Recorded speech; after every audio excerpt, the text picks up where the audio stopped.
सौदा सोने का हो तो बात कितना बचाया, कितना गवाया और कितना कमाया से शायद ही कभी आगे बढ़ती हो। लोग सोने के दाम चढ़ने उतरने की बात करते हैं, सोने की क्वालिटी पर भी चर्चा कर लेते हैं। उससे ज्यादा सोचने की जहमत आमतौर पर कोई नहीं उठाता। लेकिन क्या आपने कभी सोचा है कि आखिर बाजार में इतना सोना आता कहां से है? क्या सोने की सप्लाई इसी तरह हमेशा जारी रहेगी? क्या सोने की सप्लाई कभी खत्म भी हो सकती है?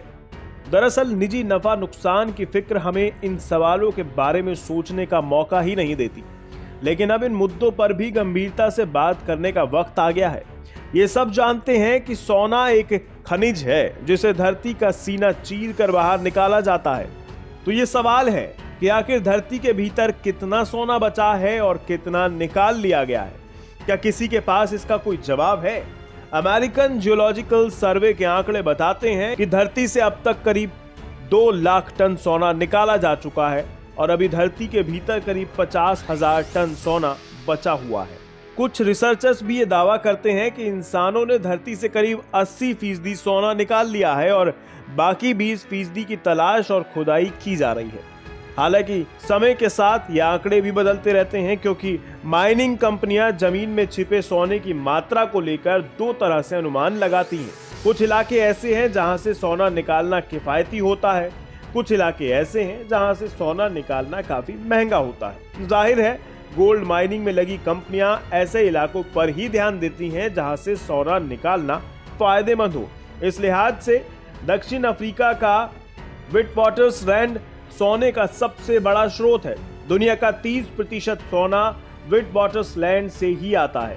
सोना धरती पर खोजी गई सबसे पुरानी धातुओं में से एक है। कहते हैं सोने के लिए इंसान की दीवानगी करीब 5000 साल पुरानी है। लोगों ने पहली बार 5000 साल पहले कॉकेशस में सोना निकाला था। तब चट्टानों को चूर कर सोना निकाला जाता था। इसके बाद से इंसान इसके मोह में डूब गया और सोने की खुदाई का यह सिलसिला तभी से जारी है। दुनिया के कई इलाकों की धरती सोना उगलने के लिए मशहूर है। उसमें साउथ अफ्रीका का नंबर पहला है।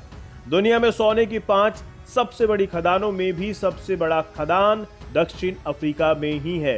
दुनिया में सोने की सबसे बड़ी खदान दक्षिण अफ्रीका के साउथ डीप गोल्ड माइंस है, जहां 3.28 करोड़ औंस सोना है। सोने की दूसरी सबसे बड़ी खदान इंडोनेशिया की ग्रासबर्ग गोल्ड माइन है।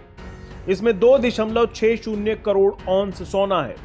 सोने की तीसरी सबसे बड़ी खदान रूस की ओलंपियाड गोल्ड माइन है। इसमें 3.20 करोड़ औंस सोना है। सोने की चौथी सबसे बड़ी खदान आयरलैंड की लेहर गोल्ड माइन है। इसमें 2.40 करोड़ औंस सोना है।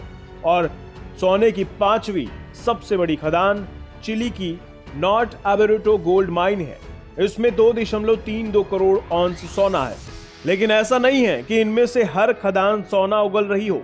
अगर ऐसा होता तो धरती से सोना निकालने के मामले में चीन पहले नंबर पर होता। वैसे कनाडा और पेरू भी सोने की बड़े उत्पादकों में शामिल है। एक्सपर्ट्स बताते हैं कि सोने की खदान घट रही है, लिहाजा नए इलाकों में खोज की जा रही है। पर समस्या ये है कि ज्यादातर नए इलाकों में सोना काफी कम है। इसका सबसे बड़ा उदाहरण यूपी का सोनभद्र है, जहां की पहाड़ियों में सोना तो है, लेकिन वहां से गोल्ड माइनिंग की लागत सोने की कीमत से ज्यादा हो जाएगी।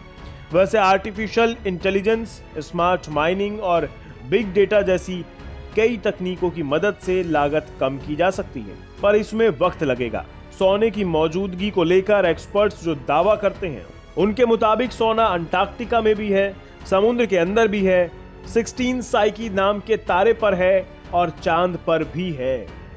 और एस्ट्रॉइड पर तो इतना सोना है कि अगर वो धरती पर आ जाए तो दुनिया का हर आदमी करोड़पति होगा। वैज्ञानिक और माइनिंग एक्सपर्ट स्कॉट मूर का दावा है कि अंतरिक्ष में घूम रहा सोना इमेज स्क्रॉल एस्ट्रॉइड पर इंसानों की कल्पना से भी ज्यादा सोना है। अगर इसे किसी तरह धरती पर ले आया गया तो दुनिया में इतना सोना होगा कि सोने की इंडस्ट्री तबाह हो जाएगी। लेकिन इन सारी जगहों से सोना फिलहाल निकालना बेहद महंगा है, यानी घाटे का सौदा होगा। तो सवाल ये उठता है कि क्या अब सोने की सप्लाई बंद हो जाएगी? क्योंकि ग्लोबल कंपनी गोल्डमैन सैक्स कुछ इसी तरह का दावा कर रही है। उसका कहना है कि अगले 15 साल में धरती के भीतर का सोना पूरी तरह से खत्म हो जाएगा। अगर ऐसा हुआ तो भी सोने को रिसाइकल करके दोबारा इस्तेमाल किया जा सकता है। ऐसे में अगर धरती के नीचे सोने के भंडार खत्म हो भी जाएं तो भी घरों में रखा सोना नए तरीके से इस्तेमाल होता रहेगा। मतलब साफ है कि अभी ना सोना खत्म होने वाला है और ना सोने का मोह पीछा छोड़ने वाला है।